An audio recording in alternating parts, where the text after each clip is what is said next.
Cat controls a sequestration. Yes, yes, yes. First of all, bakit niyo sinasabing walang ninakaw? Even though may mga na-recovered ang PCGG at maraming Okay. mga cases. Okay.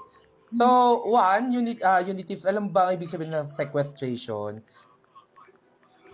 Yes, Ano ibig sabihin? napansamantalang kukunin mo na habang Yes. Exactly. Very good. Pansamantalang kinukuha. Kung nabawi na yun, kung talagang nakuha na galing sa Marcoses at talagang napatunayang nakaw na, bakit pansamantalang pagkuha pa pero lang? maraming sinasabing sa korte na guilty sila. Kahit yung latest ni Imelda nung 2018 na 7 counts of graft. Na naka-appeal sa Supreme Court. Tama? Pero she was convicted in Sandigan But Bayan. without finality. Nung 1998, Is finality so important? Yes, yes. Why? Because in 1998, na-convict din siya sa Sandigan Bayan pero na-acquit siya sa Supreme Court. We need to follow the hierarchy. We need to follow the hierarchy ng mga courts. So ngayon, kapag yung Supreme Court nagsabing acquitted siya, kahit yung decision sa Sandigan Bayan, mapapawalang bisa na yun. So yun ang importansya ng finality. But don't worry, unitives, kasi since it's a criminal case at wala pa namang decision ang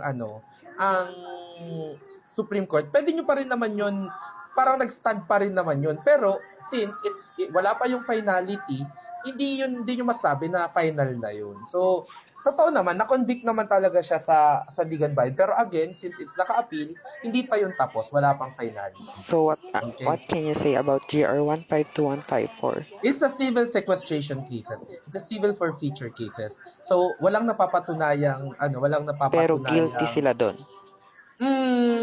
Walang guilty. Ang sinasabi lang doon is hindi nyo na-explain. So, ise-sequester yun. Ifo-forfeit yun ng Walang conviction sa civil case, unitives. Ang conviction ay sa criminal case. So Kaya nga, paano makakasuhan ng criminal diba, case kung patay na? Hindi, si Imelda nga, di ba, nakasuhan, di ba? Ang problema kasi kay Ferdinand Marcos, paano siya makakasuhan? Actually, pag kinasuhan nyo si Ferdinand Marcos na, di ba, sure na nagnakaw. Sure na sure pala kayo, pero you have 3 years, hindi nyo man lang napakulong. And at the same time, Marcos wants to go home. Nagsabi pa nga siya na bibigyan niya ng 90% ibibigay niya na ang 90% ng yaman niya, 10% na lang ang matitira sa kanila. Pero hindi pinayagan ni Cory. So sisihin niyo si Cory kung bakit hindi niyo nakasuhan si Ferdinand Marcos. Kasi para sa isang criminal case, most likely kailangan na nandito siya sa Pilipinas. And yun din naman ang gusto ni Marcos. Pero ayaw ni Imelda, ni Cory. So kasalanan ni Cory, bakit niyo isisisi dun sa taong gustong umuwi? So ngayon, ito nga ang tanong, unitives. Ito ang patunay na walang napapatunayang krimen sa civil case. 'Di ba? After nilang ma-sequester, kaya nga sequestration cases is more on dun sa yaman lang to. And even tinanong din naman yan, don't worry, kasi si BBM, tinanong din naman yan ni BBM na parang, sinasabi nyo nang magnanakaw kami, meron kaming illegal na ginawa, pero hindi kayo nag full trial. Ngayon, ang sabi ni Sereno, hindi naman kailangan mag full trial kasi civil sequestration cases lang naman to. Wala tong personal criminal liability na pinag-uusapan dito, and this is not a civil aspect What's of the any GR criminal number? case.